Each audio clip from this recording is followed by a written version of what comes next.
এই যে সমাজে অস্থিরতা আপনারা দেখতেছেন, আজকে ৩২ ধানমন্ডির সেই ঐতিহাসিক বাড়ি আজকে মাটির সাথে মিশিয়ে দেওয়া হচ্ছে।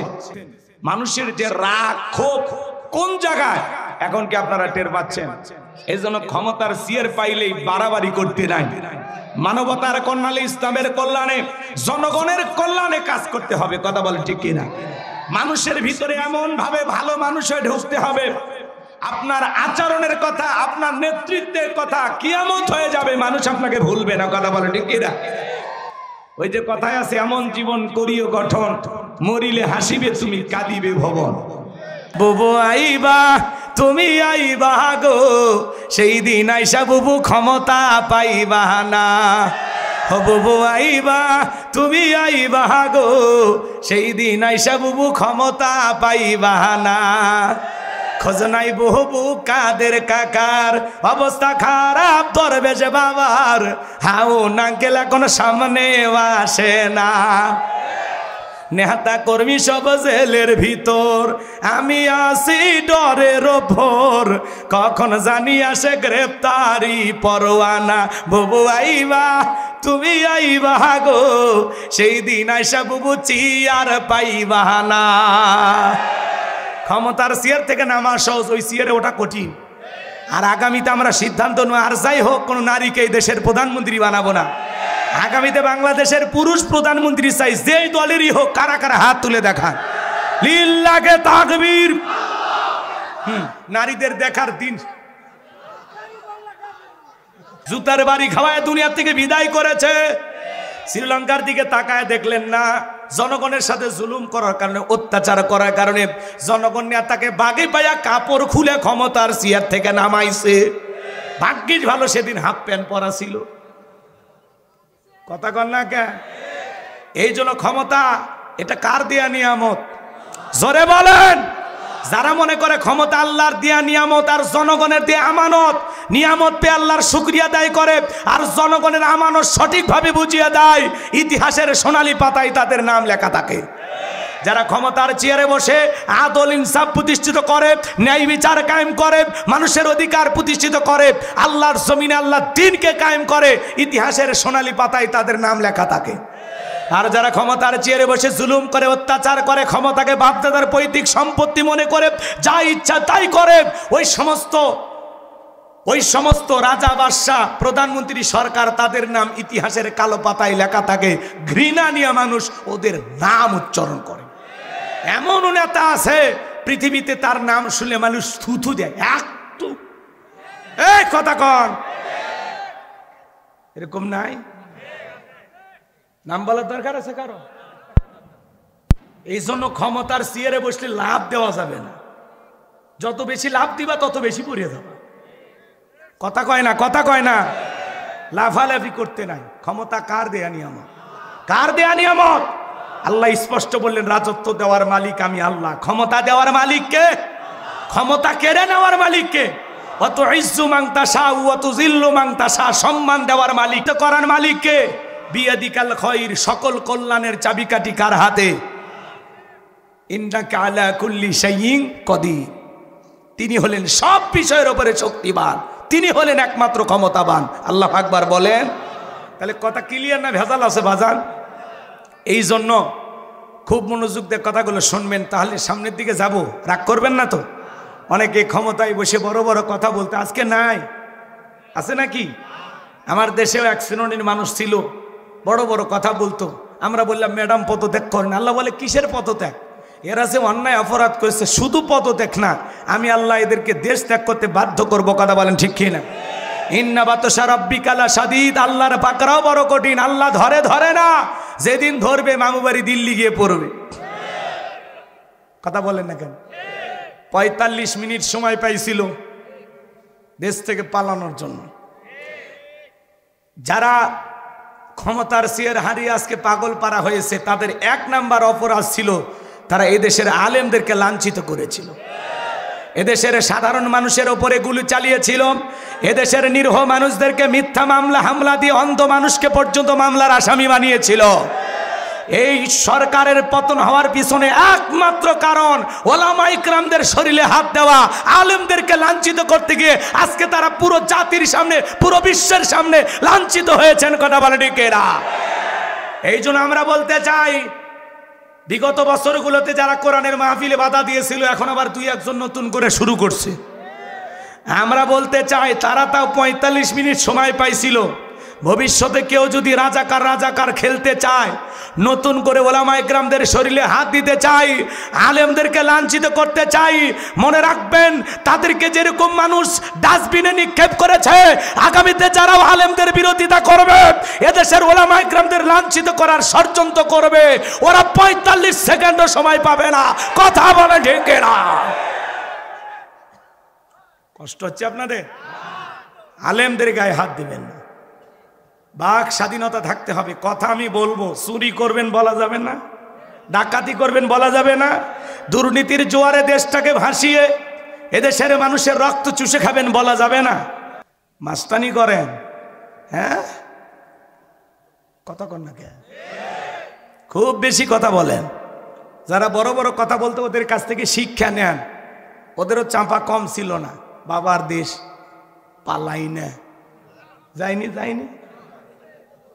মাঝে মাঝে কল রেকর্ড ফাঁস হয়। সেদিন একটা কল রেকর্ডে দেখলাম উনি কাঁদলো।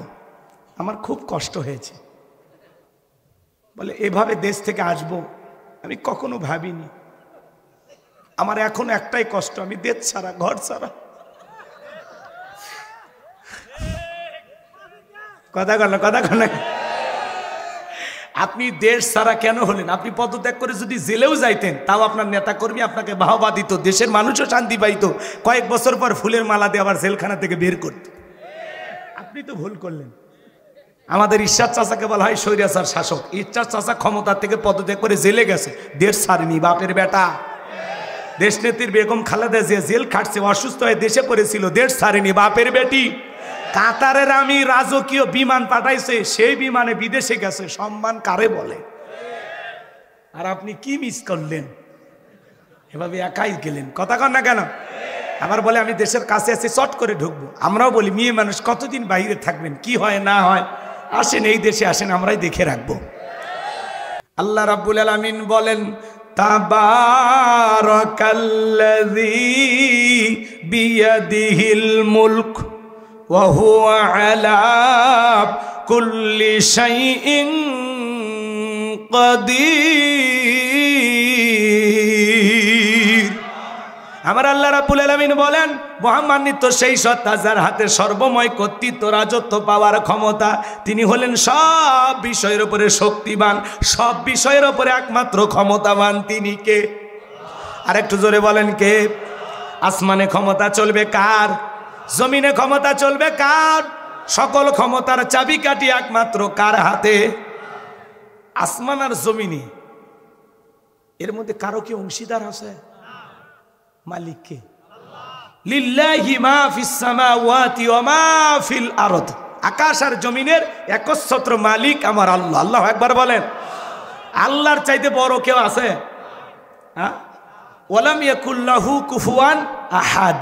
আকাশ আর জমিনে আল্লাহর সমকক্ষ, আল্লাহর সমতুল্য আর কেউ নাই। আল্লাহর চাইতে বড় আর কেউ? কষ্ট হয়। আন্নাল কুওয়াতা লিল্লাহি জামিআ। সকল ক্ষমতার একমাত্র মালিক কে? সে আল্লাহ রাব্বুল আলামিন বলেন তাবারাকাল্লাযী বিয়াদিহিল মুলকু ওয়া হুয়া আলা কুল্লি শাইইন কাদির। মহামান্বিত সেই সত্তা যার হাতে সর্বময় কর্তৃত্ব, রাজত্ব পাওয়ার ক্ষমতা। তিনি হলেন সব বিষয়ের উপরে শক্তিমান। তাহলে সকল ক্ষমতার একমাত্র মালিককে? আর একটু জোরে বলেন কে? অনেকে ভাবতেছেন হুজুর আমরা তো জানি বহু মানুষ দুনিয়ায় ক্ষমতায় আছে, এরা কি? আপনাদের এলাকা থেকে একটা ছেলে যদি ঢাকায় চাকরি করে, একটা বাসায় যদি সে থাকে, ওর পরিচয় হলো কি? ভাড়াটিয়া। ওই বাসায় কিছুদিন যদি থাকে, পরিচয় কি ভাই? ভাড়াটিয়া। এ পৃথিবীর ভূখণ্ডে আল্লাহ কাউকে 5 বছর, কাউকে 10 বছর, কাউকে 20 বছর ক্ষমতার চেয়ারটা ভাড়া দেয়। ওদের পরিচয় হলো ভাড়াটিয়া। ওরা কেউ স্থায়ীভাবে ক্ষমতায় থাকতে পারবে না। এদিকে খেয়াল করেন, পুরো পৃথিবীর ক্ষমতা একমাত্র আল্লাহর হাতে। কথা কয় না। আল্লাহর চাইতে বড় ক্ষমতাধর কেউ নাই। সকল ক্ষমতার একমাত্র মালিক, একটু জোরে বলেন, সকল ক্ষমতার একমাত্র মালিক, সকল ক্ষমতার চাবিকাঠি একমাত্র আল্লাহর কুদরতি হাতে। আল্লাহু আকবার বলে। যারা বলে ক্ষমতার উৎস জনগণ, ওরা পান দিয়ে ফুলে। ক্ষমতার উৎস জনগণ না, ক্ষমতার উৎস কে? জোরে বলেন কে? এই যে পুরো পৃথিবীতে যাদেরকে আল্লাহ তাআলা ক্ষমতা দেন, সেই কথা আল্লাহ তাআলা বলতেছেন, ক্ষমতা দেওয়ার মালিক কে? আল্লাহ রাব্বুল আলামিন বলেন, কুলিল্লাহুম্মা মালিকাল মুলকি তুতিল মুলকা মান তাশাউ ওয়া তানজিউল মুলকা মিম্মান তাশা ওয়া তুইজ্জু মান তাশাউ ওয়া তুযিল্লু মান তাশা বিয়াদিকাল খায়র ইন্নাকা আলা কুল্লি শাইইন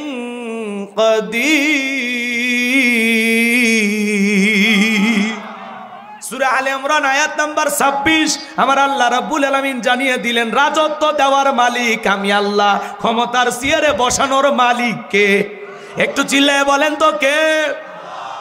ক্ষমতার চেয়ারে বসানোর মালিক কে? কাউরে ক্ষমতা দিলে যে সম্মান দেওয়া হলো এমনটা নয়। ক্ষমতার সম্মান দুইটা ভিন্ন জিনিস।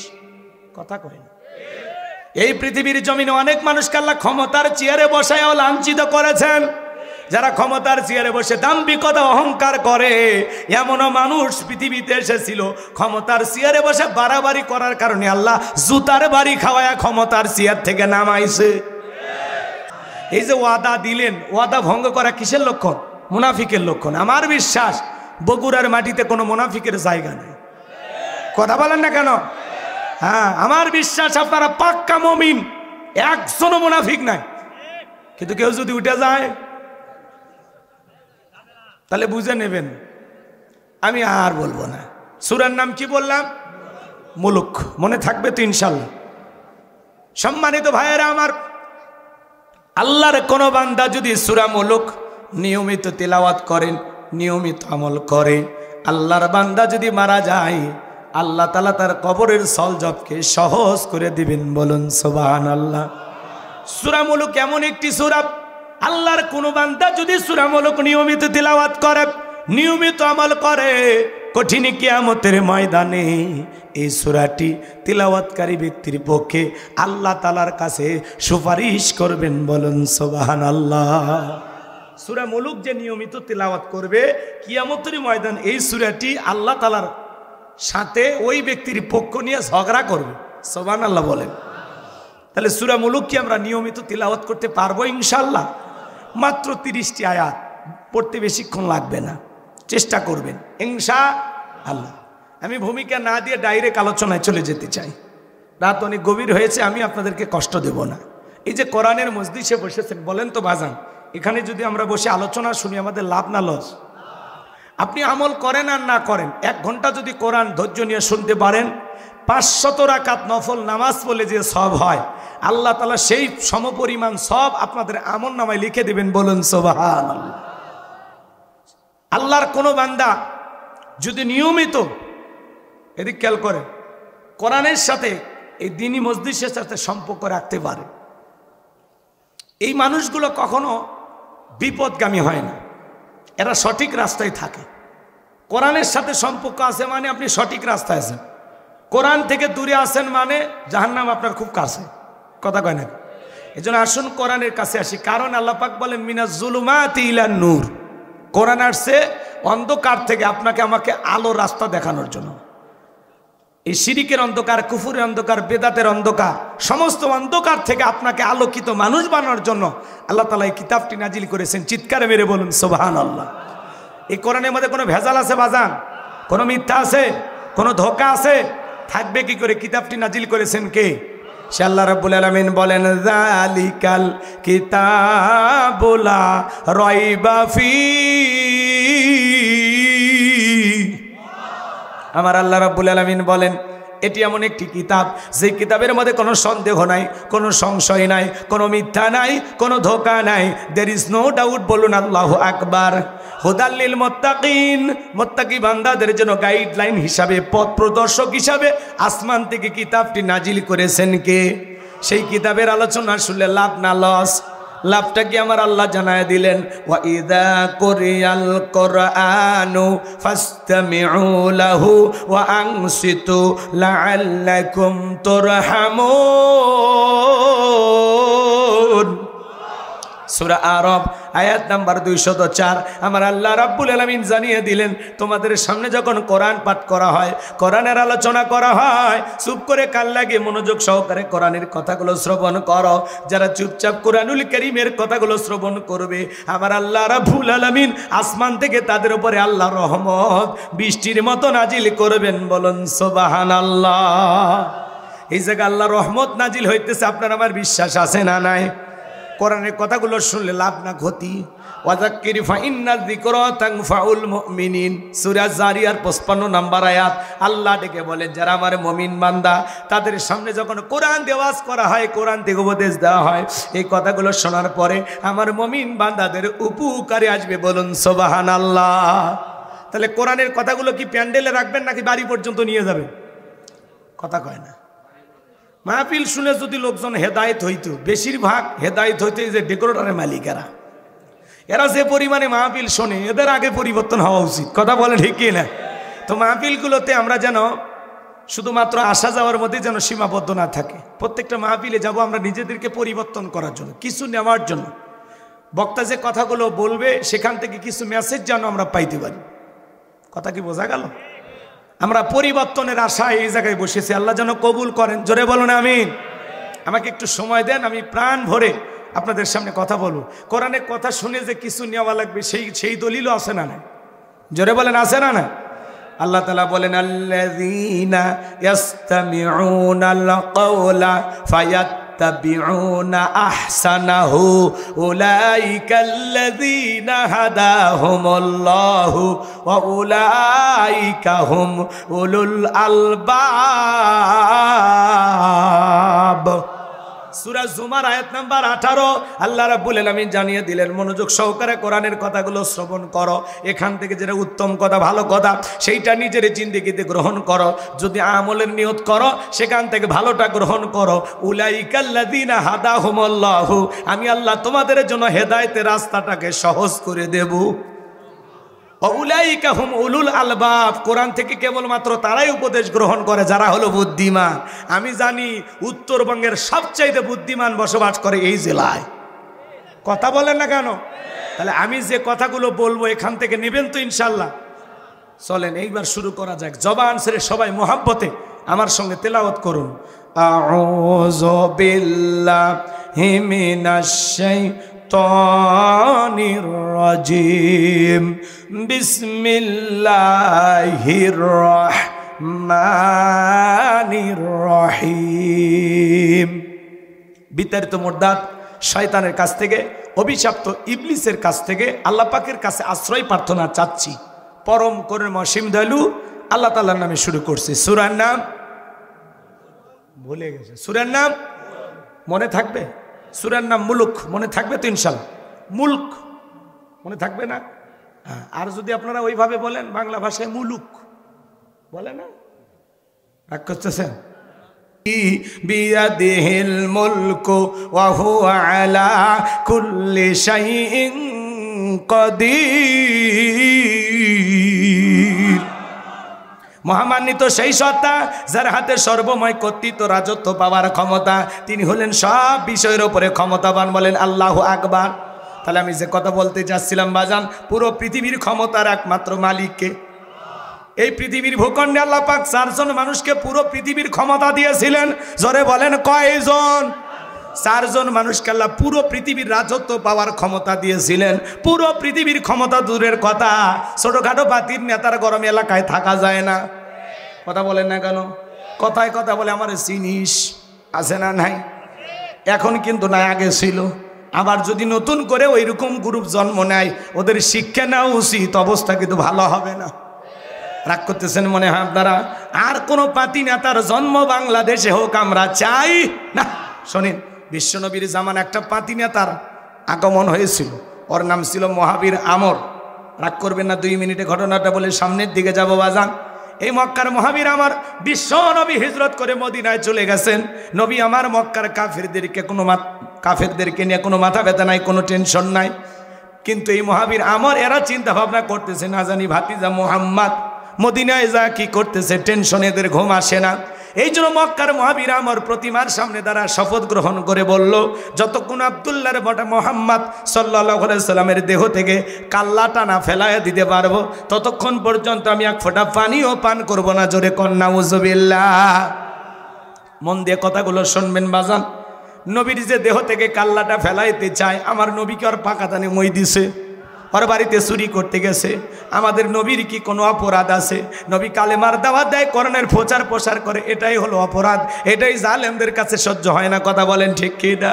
আমার ভাইয়ের, আমি যে কথা বলতে চাই গভীর মনোযোগ দিয়ে শুনবেন। নবীর মাথা নেওয়ার ঘোষণা করে শপথ গ্রহণ করে যখন মদিনার পথে রওনা করলো, আল্লাহ তাআলা তার হাবিবের কানে এই খবরটা পৌঁছায় দিলেন, নবী গো, মক্কার মহাবীর আমার আপনার মাথা নেওয়ার ঘোষণা করে রওনা করেছে। নবী আমার টেনশনে পড়ে গেল, কি করা যায়, কি করা যায়। হযরত ওসমানকে ডেকে বলেন, আমার সাহাবী ওসমান, বলো তো, মক্কার মহাবীর আমার মাথা নেওয়ার ঘোষণা করে রওনা করেছে, তোমরাই বলো কি করা যায়। হযরত ওসমান ডেকে বলেন, নবী আপনি আল্লাহর এত বড় পয়গাম্বার, আল্লাহ তাআলার কাছে দোয়া করেন, ওই মক্কার মহাবীর আপনার চেহারা দেখার আগে আল্লাহ যেন জমিন থেকে বলে বিদায় করে দেয়, ওরা হাত পা প্যারালাইজ করে দেয়। নবী আমার এই কথা শুনে হাত তুলে দোয়া করা শুরু করলেন, আল্লাহ ওই মক্কার মহাবীর আমার কাছে পৌঁছার আগে হাত পা এতটুকু শুধু বলেছেন। আল্লাহ আসমান থেকে বলে, জিবরাইল আর করিস না দেরি, আমার বন্ধু নবী মুহাম্মদকে জানায় দাও তাড়াতাড়ি। আমি আল্লাহ পাক শুধু 2 হাত দোয়া করার জন্য দেই নাই, মাঝে মাঝে জালেম আর বেঈমানদেরকে সাইজ করার জন্য ওই 2 হাতে লাঠিও তুলে নেওয়া লাগবে। বলেন আল্লাহু আকবার। জিবরাইল এসে বলে, নবী দোয়া কবুল হবে না, হাত নামান। রাগ করতেছেন আপনারা? সব জায়গায় কি দোয়া দিয়ে কাজ হয়?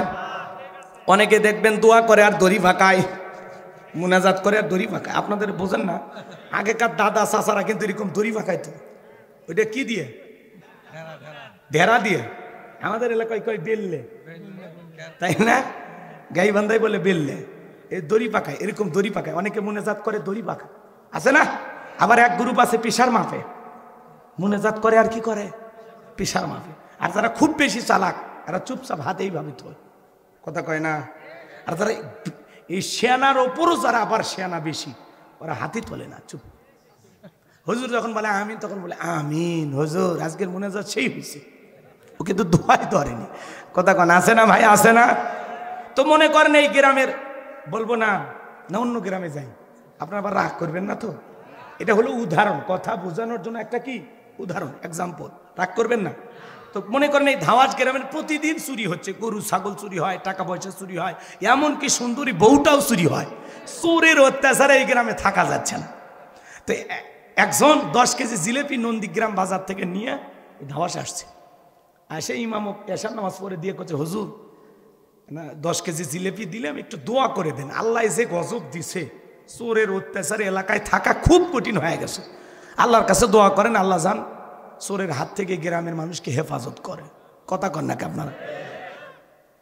তো এইবার হুজুর 10 কেজি জিলেপি পায়ে হাত তুলে দোয়া করে, আল্লাহ চোরের হাত থেকে গ্রামবাসীকে হেফাজত করো। চোরও জিলেপি খাওয়ার আশায়, জিলেপির গন্ধ পাইয়া মসজিদে হাজিরে হয়ে কয় আমিন আমিন আমিন, কথা কয় না কেন? তাহলে বলেন তো বাজান, ওই জায়গায় চুরি বন্ধ করতে হলে দোয়া করে লাভ আছে? হ্যাঁ, এই যে আজকে মিজানুর রহমান আজহারি ভাই মাহফিলে গেছে কথা বলার জন্য, 22 জন নারীকে লালমনিরহাটের পুলিশ গ্রেপ্তার করছে। কতজন? 22 জন নারীকে গ্রেফতার করা হয়েছে চুরির অভিযোগে। কয়েকজন নারী গলার চেন হারিয়েছে, মোবাইল হারিয়েছে, থানায় জিডির হিরিক, কথা কয় না কেন? তো ডক্টর মিজানুর রহমান আজহারি ভাই বাংলাদেশের রত্ন, তিনি কোরআনের মাহফিলে কথা বলার জন্য গিয়েছেন। আজকে লালমনিরহাটে দিনের বেলায় লক্ষ লক্ষ মানুষ তার কোরআনের কথা শোনার জন্য হাজির হয়েছেন। আল্লাহু আকবার বলে। এর ভিতরে কিছু চোর সুযোগ সন্ধানী, এরা পরিকল্পিতভাবে চুরি করতে গেছে, 22 জনকে পুলিশ আটক করেছে। লালমনিরহাটের প্রশাসনের একজন ভাই তারা এই বিষয়টা নিশ্চিত করেছেন। রাগ করতেছেন? বিরক্ত হয়েছেন আমার কথা? তো থানায় জিডির অভিযোগ, জিনিসপাতি হারিয়ে গেছে, কারো মোবাইল, কারো গলার চেন। এই যে বারবার সতর্ক করে দেওয়া হচ্ছে যে মাহফিলে গেলে একটু সাবধান থাকবেন, আপনার নিজের জিনিস নিজ দায়িত্বে তো রাখা লাগবে। মোবাইলটা যত্ন করে রাখবেন। গলায় কেন চেন পরে গেছেন? মাহফিলে গেছেন, কি দরকার চেন পরা? তো এই যে আজকে কিছু পরিকল্পিতভাবে এই ঘটনাগুলো ঘটতেছে, ওই যে কথায় আছে চোরে না শোনে ধর্মের কাহিনী। এখানে বক্তার দোষ দিয়ে লাভ নাই, আয়োজকদের দোষ দিয়ে লাভ নাই। কথা বলেন না কেন? মসজিদ থেকে জুতা চুরি বন্ধ হলেনি আজ পর্যন্ত। আমরা সেই দেশে বসবাস করি। সুবহানাল্লাহ। কি তাও সুবহানাল্লাহ? রাগ করতেছেন? আমি 3 জোড়া জুতা আমার হারিয়ে গেছে মসজিদ থেকে। গত 2 বছর আগে আমার মসজিদের মাইক, যেখানে আমি জুমার খুতবা দিই, সেই মসজিদের মাইক চুরি হয়ে গেছে। তা যারা মসজিদের মাইক চুরি করে এরা কি মুসলমান? যারা মসজিদে জুতা চুরি করতে আসে এরা কি মুসলমান? ওরা মুসলমান সাজে, মুসল্লি সাজে। তো ওই যে বিশাল একটা গ্যাদারিং, ডক্টর মিজানুর রহমান আজারি ভাই, লক্ষ লক্ষ মানুষ তার মাহফিলে যায়। এই সুযোগে চোরেরা মনে করে যাক আজকে 1 বছরের চুরি একদিনে করব। যে কয়টা বারে মোবাইল চুরি করে দেয়। কথা কন ঠিক কি না? এই জন্য ভাইয়েরা আমার 22 জন নারীকে আটক করা হয়েছে। অনেকেই চেন হারিয়েছেন, মোবাইল হারিয়েছেন, থানায় জিডির হিরিক পড়ে গেছে। আজহারি সাহেবের মাহফিলে চুরি, এটা নিয়ে সবাই আতঙ্ক করতেছে। আমরা বলতে চাই আজহারি ভাইয়ের মাহফিলে চুরি, এই দায়ভার কমিটির না, এই দায়ভার কোনো বক্তার না, এই দায়ভার আয়োজকদের দিয়েও লাভ নাই। কিছু দুষ্ট মানুষ আছে, ওরা যাত্রার প্যান্ডেলে চুরি করে, গানের কনসার্টেও চুরি করে, ওয়াজ মাহফিলেও চুরি করে, সুযোগ পাইলে মসজিদ মাদ্রাসায় চুরি করে। যারা চুরি করা স্বভাব, বইয়ের জিনিসও চুরি করে বিক্রি করে। চোর তো চুরি, সুযোগ পাইলে মায়ের জিনিসও চুরি করে বিক্রি করবে। এই সমাজে যদি চুরি আপনারা বন্ধ করতে চান, লাগবে কার আইন? ওই যে বললাম, এই সমাজে শোনেন, ধাওয়াসের ইমাম সাহেব যদি বলতো যে যুবকেরা জিলেপি খাবে, দোয়া কইরা মিলাদ পইরা চুরি বন্ধ করা যাবে না। তোমরা যদি এই গ্রামের ধন সম্পদ, টাকা পয়সা, গরু ছাগল, স্ত্রী সন্তান, দামি দামি চেন, স্বর্ণ অলংকারকে হেফাজত করতে চাও, তাহলে এই গ্রামে ঢোকার 4টা রাস্তা আছে। 4 রাস্তার মোড়ে মাগরিব থেকে ফজর পর্যন্ত বাংলার লাঠি নিয়ে দাঁড়ায় থাকবা। চোরকে দেখা মাত্র এমন পিটাইবা যাতে 6 মাসেও মাজা সোজা করে দাঁড়াইতে না পারে। চোরকে হাত তুলে আমিন কইতো নাকি তওবা করে ভালো হয়ে যেত। এজন্য চুরি বন্ধ করতে হলে লাগবে কার আইন? কথা বলেন না কেন? আল্লাহ রাব্বুল আলামিন আইন দিয়েছেন, ওয়াস-সারিকু ওয়াস-সারিকাতু ফাকতুউ আইদিয়াহুমা জাযাআম বিমা কাসাবা নাকালাম মিনাল্লাহ। সূরা মায়েদার 38 নম্বর আয়াতে 1500 বছর আগে আল্লাহ আইন দিয়েছেন, চোর পুরুষ হোক আর নারী হোক, আল্লাহর বিধান, আল্লাহর আইন, আল্লাহর ফয়সালা হলো চোরের ডান হাতের কবজি কেটে দাও।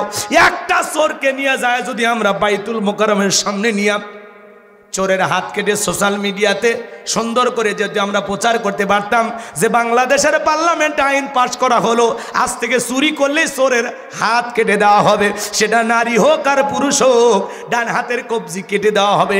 একটা চোরের হাত কেটে সোশ্যাল মিডিয়াতে আমরা যদি ফলাও করে প্রচার করতে পারতাম, বাংলাদেশের সমস্ত চোরেরা তওবা করে আল্লাহর ওলি হয়ে যেত। কথা বলেন ঠিক কিনা? কিন্তু কে শোনে কারো কথা? আজও গেল না মনের ব্যথা। এখন উচিত কথা যদি কই, পিঠের ওপর দিয়া যাবি মই। এ আনন্দ কিছু লোক কিনে খাবে বগুড়ার স্পেশাল দই।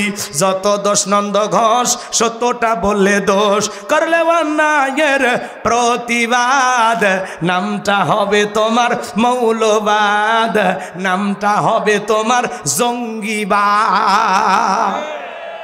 53 বছর ধরে প্রত্যেকবার মুসলমান ক্ষমতায় আসলো, মুসলিম শাসক দেশ চালাইছে, একটা বার নামাজের ন্যূনতম বিল পার্লামেন্টে পাস করলো না। চুরির আইন, কথা কয় না কেন? যে বাংলাদেশের আইন চালু করা হলো, আল্লাহর বিধান অনুযায়ী চোরকে ধরে কি করা হবে?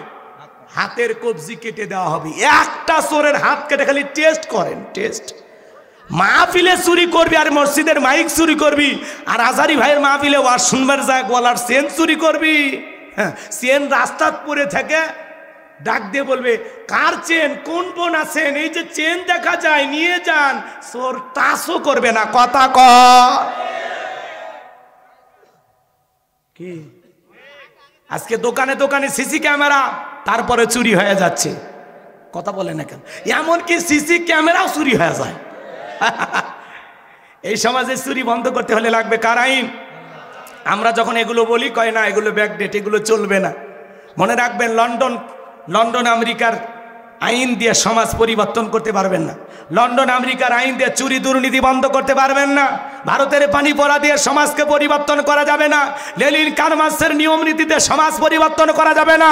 এই সমাজে শান্তি প্রতিষ্ঠিত হবে সেই দিন আল্লাহর কোরআন দিয়া জমিনটা চলবে যেই দিন। এই জমিনে আল্লাহর আইন চালু হোক। কারা কারা চান হাত তুলে দেখান। লিল্লাহে তাকবীর। এই জন্য ওয়াজ মাহফিলের দোষ দিয়ে লাভ নাই। আজারি সাহেবের মাহফিলে চুরি, তাহলে মানুষ কি ওয়াজ শুনতে যায় নাকি চুরি করতে যায়? এই সমালোচনা করে লাভ হবে না, কারণ বিশাল গ্যাদারিং, এই বিশাল গ্যাদারিং বোঝেন নাই? ওখানে কিছু সুযোগ সন্ধানী মানুষ যায় ওই সময়টাকে কাজে লাগানোর জন্য, কথা বলে না কেন? যেখানে লোকজনের ভিড় সেখানে চুরি হয় কিনা? শহরেও দেখবেন যেই জায়গাতে লোকজনের বেশি ভিড় ওই জায়গাতে দেখবেন ছিনতাইকারী বেশি, পকেটমার বেশি। এটা বক্তার দোষ দিয়ে লাভ নাই। ডক্টর মিজানুর রহমান আজহারী ভাই আজকে লালমনিরহাটে নতুন এক ইতিহাস। উত্তরবঙ্গে এত বড় মাহফিল আর কখনো মানুষ চোখে দেখেনি। লক্ষ লক্ষ কয়েক লাখ মানুষ এসে হিসাবই করা যাবে না। আল্লাহু আকবার বলেন। এই যে ইসলামের গণজোয়ার, যেভাবে ওলামা ইকরামদের কথা শোনার জন্য এই দেশের তরুণেরা ছুটে যাচ্ছে, ট্রেনের এদিকে খেয়াল করেন, ট্রেনে চড়ে হাজার হাজার মানুষ। ওই এলাকার কর্তৃপক্ষ যারা আছে বলতেছে ট্রেনে চড়ে যারা যাবে তাদের জন্য যাতায়াত ভাড়া ফ্রি। সুবহানাল্লাহ কোন। তো আমি শুনলাম একটা দুর্ঘটনা ঘটছে, ট্রেন থেকে নাকি একটা ছেলে পড়ে যায় মারা গেছে। তো আল্লাহ যেন তারে মাফ করে দেয়। একটু জোরে বলেন না আমিন। ট্রেন থেকে পড়ে একটা ছেলে মারাও গেছে আজহারী ভাইয়ের মাহফিল থেকে ফেরার পথে। তো এরকম লক্ষ লক্ষ মানুষ গেছে, দুর্ঘটনা একটা ঘটতেও পারে। তো এখানে তো দোষ নাই, অনেক সময় তো এরকম হয়, তাই না ভাই? তো এই জন্য চুরি হচ্ছে, মোবাইল চুরি হচ্ছে, স্বর্ণের চেন চুরি হচ্ছে, এগুলো নিয়ে যারা আলোচনা করতেছেন আমরা বলতে চাই ভাই এগুলো বন্ধ হবে সেই দিন এই জমিনে আল্লাহর আইন দিয়ে বিচার করা হবে যেই দিন। চোরের আইন আল্লাহ দিয়েছেন, খালি বিচার করে দেখেন সমস্ত চোরেরা তওবা করে আল্লাহর ওলি হয়ে যাবে। কথা বলেন ঠিক কিনা? লিল্লাহে তাকবীর। সম্মানিত ভাইয়েরা আমার, আমি যে কথা বলতে চাচ্ছিলাম বাজান, জিবরাইল এসে বলে নবী আল্লাহ দোয়া কবুল করবে না। আপনি সাহাবা ইকরামদের মধ্যে ঘোষণা করেন আপনার সাহাবীদের মধ্যে এমন কি কেউ কে আছে যে মক্কার মহাবীর আমরের সাথে মোকাবেলা করবে? নবী আমার ডেকে বলেন ও আমার সাহাবীরা, আল্লাহ তাআলা দোয়া কবুল করে নাই, তোমরাই বলো তোমাদের মধ্যে এমন কেউ কি আসো যে মক্কার মহাবীর আমরের মোকাবেলা করবা? কোনো মানুষ দাঁড়ায় না, কোনো সাহাবী দাঁড়ায় না। হযরত আলী দাঁড়িয়ে গেলেন, বলুন আল্লাহু আকবার। নবী আমার ডেকে বলে আলী রে, তুমি কি জানো ওই মক্কার মহাবীর আমর একবেলা খাবার খায় 21 কেজি 3.5 মণ ওজনের তরবারির যুদ্ধ করে, এত বড় বীরের সামনে তুমি কেমনে যাইবা? তুমি বসে পড়ো। হযরত আলী বসে বললেন। নবীজি দ্বিতীয়বার বলেন আমার সাহাবীরা, তোমাদের মধ্যে এমন কেউ কে আসো যে মক্কার মহাবীর আমরের মোকাবেলা করবা? আবারও হযরত আলী দাঁড়িয়ে গেছেন। নবীজি দ্বিতীয়বার বললেন, আবারও হযরত আলী দাঁড়িয়ে গেছেন। নবী তখন দুইটা হাত বাড়ায় বলে আলী, আলী রে আয় আয় আমার বুকের ভিতরে আয়। এই কথা বলে নবী হযরত আলীকে বুকের সঙ্গে জড়ায় নিলেন আর ডেকে বলে আলী, এত বড় বীরের সামনে যাইতে চাস? তোর জানে কি মায়া দয়া নাই? হযরত আলী ডেকে বলতেছে নবী আমার ভিতরের ঈমান বলতেছে ওই মক্কার মহাবীর আমর আপনার চেহারা দেখার আগে ওরে আমি জমিন থেকে বিদায় করে দেব। বলুন আল্লাহু আকবার। ঈমানের একটা পাওয়ার থাকার দরকার আছে না নাই? যে ঈমান প্রয়োজনে জ্বলে ওঠে না, যে ঈমান সত্য ন্যায়ের কথা বলে না, যে ঈমান অন্তরে নাই, যে ঈমান অন্তরে নাই মুখে ফোটায় কথার কলি, কিভাবে তারে বলো ঈমান বলি, কিভাবে তারে বলো ঈমান বলি।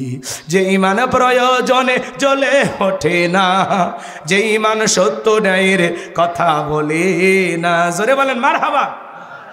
নবী আমার ডেকে বলে, আলী রে, খালি হাতে দোয়া করে কাজ হবে না।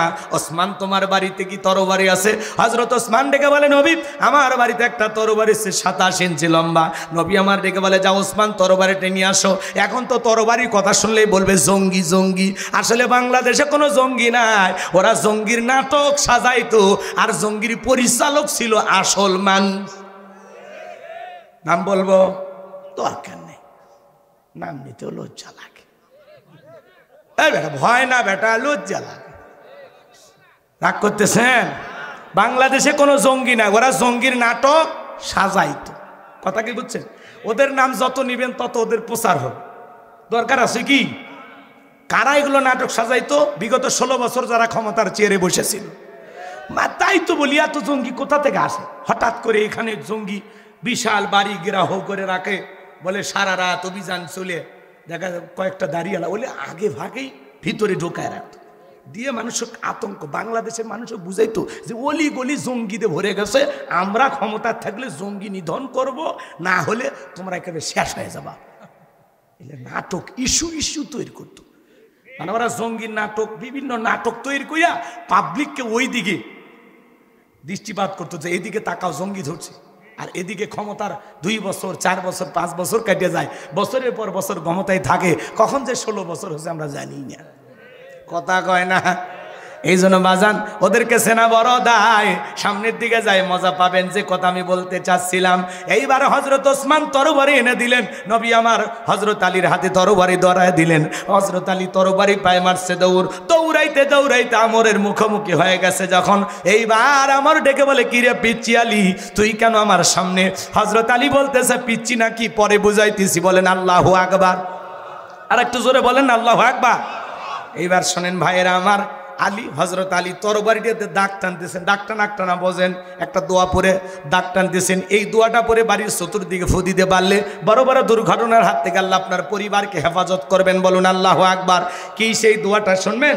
হযরত আলী দোয়া পড়তেছেন আর দাগ টানতেছেন। দাগ টানা বোঝেন না বগুড়ার মানুষ? এইবার দাগটা টানার পরে তরবারিটা উঁচু করে বলতেছে, এই মক্কার কাফেরের বেটা আমর, তোর যদি সাহস থাকে দাগটা পার হয়ে দেখা, এ আয় আয়, খেলা হবে, আয়। আল্লাহু আকবার বলেন। বাড়িতে ঢুকছে চোর, বাড়িওয়ালা ল্যাংরা, 2 পাই নাই। কিছু না হোক, যদি এই বাড়ির লোকটা আওয়াজ দিতে পারে কণ্ঠ দিয়ে, কেরে চোর, থাকবি না, ভাগে দৌড় মারবি। একটা আওয়াজে অনেক কিছু ঘটে। কথা বলে ঠিক কিনা? সম্মানিত ভাইয়েরা আমার, মন খারাপ করবেন না বাজান। আমি যে কথা বলতে চাচ্ছিলাম, ওই যে কথায় আছে ছোট মরিচের ঝাল বেশি। হযরত আলী বলতেছে, বাপের বেটা হয়ে থাকলে দাগটা পার হয়ে দেখা, এ আয়। দাগটা পার হয়ে নবীজির কাল্লা নিতে যায়, আয়। হযরত আলী আর আমর বাজা বাজা ভাব, পুরো ঘটনাটাই শুনবেন। আগ্রহ আছে? কারা কারা শুনবেন একটু হাত তোলেন তো বাজান। লিল্লাহি তাকবীর। হাত নামান, একটু অপেক্ষা করেন। আমি যে কথা বলতে চাচ্ছিলাম বাজান, পুরো পৃথিবীর ক্ষমতা আল্লাহ কয়জনকে দিয়েছিলেন? জোরে বলেন কয়জন? 4টে আঙ্গুল তুলে বলেন তো কয়জন? আর জোরে, এ জোরে বলে না। একটু মিছিল করার অভ্যাস করেন, সামনে মিছিল করা লাগবে। বলাই ধার দিয়ে রেডি থাকেন। রাগ করতেছে আমার ভাইয়েরা, গভীর মনোযোগ দিয়ে শুনে যান বাজান। আমি গুনাহগার যে কথা বলতে চাচ্ছিলাম, পুরো পৃথিবীর ক্ষমতা আল্লাহ 4 জনকে দিয়েছিলেন। এর মধ্যে 2 জন ইমানদার, সুবহানাল্লাহ বলেন। একজনের নাম হলো নবী সুলাইমান।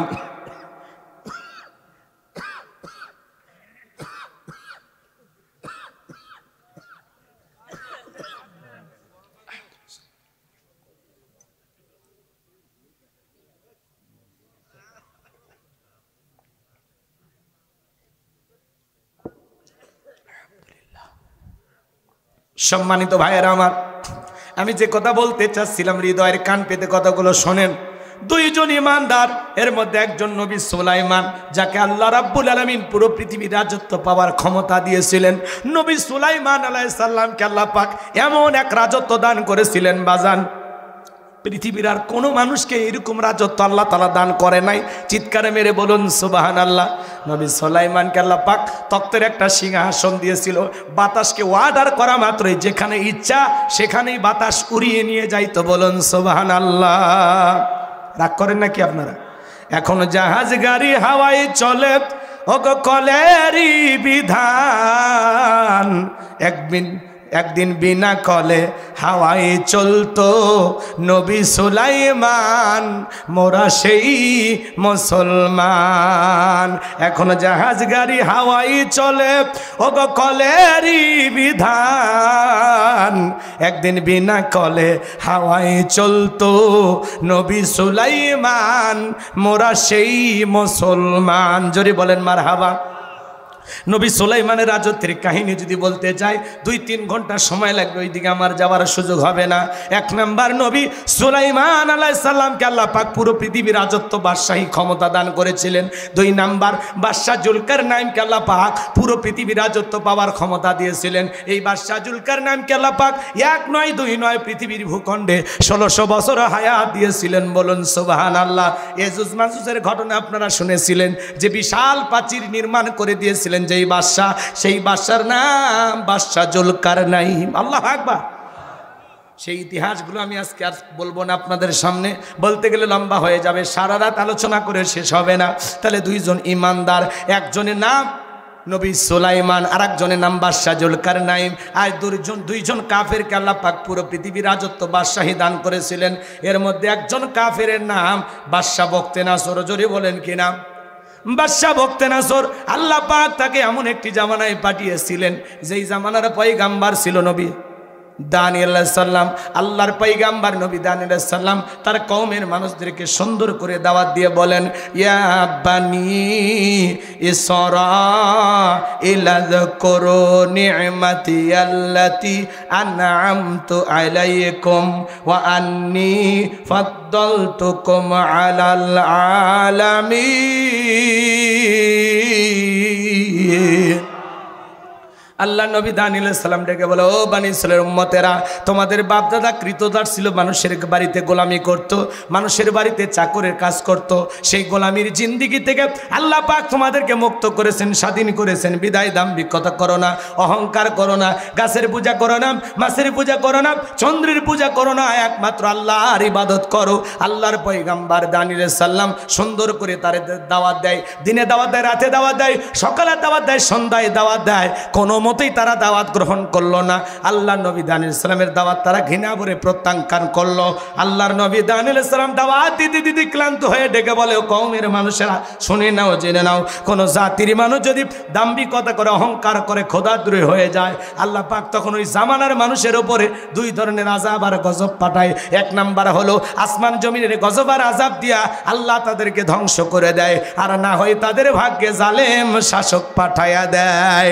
দেশের জনগণ হবে যেমন, নেতাও হবে তেমন। আমি কি একটু তুলে ধরবো? সামনে গেলে মজা পাবেন। সম্মানিত ভাইয়েরা আমার, আল্লাহ নবী দানিয়েল আলাইহিস সালামের দাওয়াত যখন তারা গ্রহণ করলো না, তখন আল্লাহ পাক ওই বনি ইসরাঈল উম্মতদেরকে সাইজ করার জন্য বাদশাহ বখতেনাসরকে পাঠায়া দিল। বনি ইসরাঈল উম্মতরা ছিল ঠেটা, সহজে কথা বিশ্বাস করতো না। নবীরা যদি বলতো আল্লাহর আযাব আসবে, বলে আগে আযাব নিয়ে আসেন। খুব চালাক ছিল, কথা কি বুঝছেন? নবীর কথা যখন কর্ণপাত করলো না, তখনই আল্লাহ পাক বাদশাহ বখতেনাসরকে তাদের ঘাড়ে চাপায়া দিল। বাদশাহ বখতেনাসর ক্ষমতার চেয়ারে বসার পরে হাজার হাজার নিরপরাধ মানুষদেরকে জেলখানায় বন্দী করলো। শুধু তাই নয়, আল্লাহ নবী দানিয়েল আলাইহিস সালামকেও জেলখানায় বন্দী করেছে এবং তার ৭০,০০০ উম্মতকেও জেলখানায় বন্দী করেছে। তাহলে নবী মানুষ কোন জায়গায়? একটু আসতে বলেন, শুনলে তো আপনাদের ধরে নিয়ে যেতে পারে না। বলেন না একটু জোরে, নবী কোন জায়গায়? তো নবী যদি জেলখানায় যায়, আজকে যারা নায়েবে রাসূলের ভূমিকা পালন করবে, কোরআন সুন্নাহর হক দাওয়াত দেবে, সঠিক পথে মানুষকে আহ্বান করবে, তাদেরকেও মাঝে মাঝে নবীদের মতো জেলখানায় যাওয়া লাগবে। কারণ নবী নাই তো, এই নায়েবে রাসূলদেরকে ওরা টার্গেট করবে। যখন দেখবে এদের কথা শুনে লক্ষ লক্ষ মানুষ আসে, তখন তাদের বিরুদ্ধে ষড়যন্ত্র করবে, মিথ্যা অপবাদ দিয়া জেলখানায় পাঠানোর ষড়যন্ত্র করবে। কোন শয়তানও বিশ্বাস করবে না যে আল্লামা সাইদি হুজুর ধর্ষণ করতে পারে। তিনি নাকি ৩০০ নারীকে ধর্ষণ করছে। এক নারীকে সাক্ষী হিসেবে আদালতে নিয়ে আসা হয়েছিল। তাকে বলা হয়েছে, এই হুজুর বলে, হ্যাঁ, তো তোমার জন্ম কত সালে? কয় ৭৫ সাল। জন্ম ৭৫ সালে, ধর্ষণ হয়েছে ৭১ সালে। স্বপ্নেও সম্ভব। রাগ করতেছেন আপনারা? বিশ্বনবীকে শিহাবে আবু তালেবের ভিতরে 3 বছর তারা বন্দী করে রেখেছিল। কথা বলে না কেন? পৃথিবীর শ্রেষ্ঠ মানুষটা গাছের লতা পাতা খেয়ে জীবন ধারণ করেছিলেন। সেই রসুলের রেখে যাওয়া পথে যখন ওলামা ইকরাম ডাকে, শিহাবে আবু তালেবের রসুল 3 বছর ছিলেন। আর আমাদের কোরআনের পাখি আল্লামা সাইদি হুজুরকে ওরা 1 নয় 2 নয় 13 বছর বন্দী করে রাখলো। ভারতের ইশারায় পরিকল্পিতভাবে তাকে হত্যা করে বিদায় করা হয়েছে। কথা বলে ঠিক না? কি হাসিটা দিল, এখনো ভুলতে পারি না আমরা। কি হাসি! এই হাসি দেওয়া মানুষ এইভাবে চলে যেতে পারে, এটা মানা যায় না। নিজের মা বাবা মারা গেলেও মানুষ এতটা কাঁদে না আল্লামা সাইদি হুজুরকে হারিয়ে যতটা কেঁদেছে। কথা বলে ঠিক না? আল্লামা সাইদির লাশ দেহটা যখন তারা ধুয়ে দিচ্ছিল, আরে কিভাবে গালে মুখে চুমা খায়। সেই আল্লামা সাইদি হুজুরের জানাজা পর্যন্ত ওরা ঠিক মতো পড়তে দিত না, বাধা দিত। 1 বছর সময় লাগেনি, 1 বছর সময় লাগেনি। আল্লামা সাইদি হুজুরকে যারা বিদায় করে দিয়েছিল, আজকে তারা ক্ষমতার চেয়ার হারিয়ে দেশ ছাড়া হয়েছে। 1 বছরও লাগেনি, 1 বছরও লাগেনি। এই জন্য বাজান জুলুম করতে নাই। কি সুন্দর কথা বলতেন, মানুষকে কিভাবে বুঝাইতেন। এইভাবে দরদ মাখা তাফসীর। উনি হলেন তাফসীরুল কোরআন মাহফিলের রূপকার। কথা বলেন ঠিক কিনা? আমরা যত বক্তাই ওয়াজ করি সবাই আল্লামা সাইদি হুজুরকে ফলো করি, তার ক্যাসেট শুনে আমরা ওয়াজ করি। কথা বলেন না কেন ভাই? যতই শুনি ওনার মতো আমরা বলতে পারবো? ওনার মতো বক্তার হবে ভাই? মিজানুর রহমান আজহারী ভাইয়ের জনপ্রিয়তা আছে, কিন্তু আল্লামা সাইদির মতো কেউ হবে না। সাইদি একজন 100 বছরে এমন মানুষ, আর এই সোনার দেশে আসবে কিনা আমরা জানি না। আহারে, ওনাকে জামাতের আমির ডক্টর শফিকুর রহমান বলেছেন যে আল্লামা সাইদি হুজুরের সাথে যখন দেখা হইতো উনি আমাকে 2টা কথা বলতেন, যে ভাই আমার 2টা স্বপ্ন। আল্লাহ যদি আমাকে জেলখানা থেকে বের করে দেয়, আমি জেলখানা থেকে বের হতে চাই 2টা স্বপ্ন নিয়ে। 1 নম্বর, আল্লাহ যদি আর একবার উন্মুক্ত ময়দানে কোরআনের একটি আয়াতের তাফসীর করে যদি আমি আমার দেশবাসীকে শোনাইতে পারতাম, এটা আমার 1 নাম্বার আশা। আল্লাহু আকবার বলেন। বলে আমি আর একটা বার উন্মুক্ত পরিবেশে দেশের মানুষকে কোরআনের একটা আয়াতের আলোচনা শুনাইতে চাই, এরপরে আমার মৃত্যু হলে আফসোস নাই। আর আমার 2 নাম্বার আশা, আল্লাহ যদি আমাকে কখনো জেলখানা থেকে বের করে, আমি জীবনে একটা বারের জন্য হলেও আল্লাহর ঘরে গিয়ে সিজদায় পড়ে আল্লাহ তাআলার শুকরিয়া আদায় করব। কিন্তু এই সোনার মানুষদের জীবনের শেষ আশা পূরণ হয় নাই। আল্লাহ তো তার বিশেষ বান্দাদের জন্য কিছু আশা ভরসা ভালোবাসা রিজার্ভে রাখে। আল্লাহ হয়তো এর চাইতে উত্তম পুরস্কার তাকে দিবেন। কথা বলে ঠিক কিনা? আল্লাহ আল্লাহ কোরআনের ফাঁকে আল্লামা সাইদি হুজুরের কবর আল্লাহ জান্নাতের বাগান বানায় দেন। আল্লাহ তাকে জান্নাতের উচ্চ মাকাম দান করেন। জোরে বলুন আমিন। মুফতি আমির হামজাকে যারা ষড়যন্ত্র করে জেলখানায় বন্দী করেছিল, আজকে মুফতি আমির হামজার সম্মান কমেছে না বেড়েছে? লক্ষ লক্ষ মানুষ তার মাহফিলে যায় মানুষ। কথা বলে ঠিক কিনা? আল্লামা মামুনুল হক শাইখুল হাদিস ইবনে শাইখুল হাদিস, তার মাহফিলে লোকজন কমেছে না বেড়েছে? এই জন্য আলেমদেরকে জেলে ভরে দেশ থেকে বিতাড়িত করে কখনো এই দেশের মানুষের মন থেকে মুছে ফেলতে পারবেন না, কারণ এই দেশের মানুষ আলেমদেরকে কলিজা দিয়ে মহাব্বত করে। ডক্টর মিজানুর রহমান আজহারী ভাই 4.5 বছরের বেশি সময় দেশের বাইরে ছিলেন, এরপরে দেশে এসে এই যে কোরআনের মাহফিলে কথা বলতেছেন, জনপ্রিয়তা কমেছে না বেড়েছে? আগে মানুষ হইতো 2 লাখ 3 লাখ, এখন তার মাহফিলে লোক হয় 20 লাখ 25 লাখ। আল্লাহু আকবার বলেন। লিল্লাহি তাকবীর। হেরে যাবে ওদের হিংসা, জিতে যাবে আমাদের ভালোবাসা। মন্তব্য করে গন্তব্য ঠেকানো যায় না। ষড়যন্ত্র করে এদেশের মানুষের মন থেকে আলেমদেরকে আপনারা মুছে ফেলতে পারবেন না। যারা আলেমদেরকে মুছে ফেলতে আসবে ওরা ইতিহাসের পাতা থেকে মুছে যাবে। কথা বলেন লিল্লাহি তাকবীর। আমার ভাইয়েরা, লম্বা আমি করবো না বাজান, সামনের দিকে যায়। আমি গুনাহগার যে কথা বলতে চাচ্ছিলাম, আল্লাহ নবী দানিয়েল আলাইহিস সালাম তার উম্মতদেরকে ডেকে বলে, কি ব্যাপার, কই গেল তোমাদের অহংকার, কই গেল তোমাদের সুখে থাকার দিন? আজকে তো ঠিকই জালেম শাসক ঘরে চেপেছে, জেলখানায় বন্দি করেছে, এখন তোমাদের কই গেল ভালো থাকার দিন? উম্মতেরা কাঁদে আর ডেকে বলে, পয়গাম্বর আপনার কথা যে দিবালোকের মতো সত্য হবে আমরা বুঝতে পারি না। ও নবী, আর গাছের পূজা করব না, মাছের পূজা করব না, চন্দ্রের পূজা করব না, সূর্যের পূজা করব না, একমাত্র আল্লাহর ইবাদত করব। আপনি যা বলবেন এখন থেকে আমরা তাই করব, শুধুমাত্র জেলখানা থেকে মুক্তি পাওয়ার ব্যবস্থাটা করে দেন। আল্লাহ নবী দানিয়েল ডেকে বলে, শোনো, সত্যি যদি তোমরা তাওবা করে ফিরে আসতে চাও, আল্লাহর গোলামিতে লিপ্ত হয়ে সারাটা জীবন কাটাইতে চাও, তাহলে আমি গভীর নিশীতে রাত 12টার পরে যখন আল্লাহ বলে ডাক দেব, আমার সঙ্গে সবাই ঘুম থেকে জাগ্রত হয়ে আল্লাহ বলে ডাক দিবা।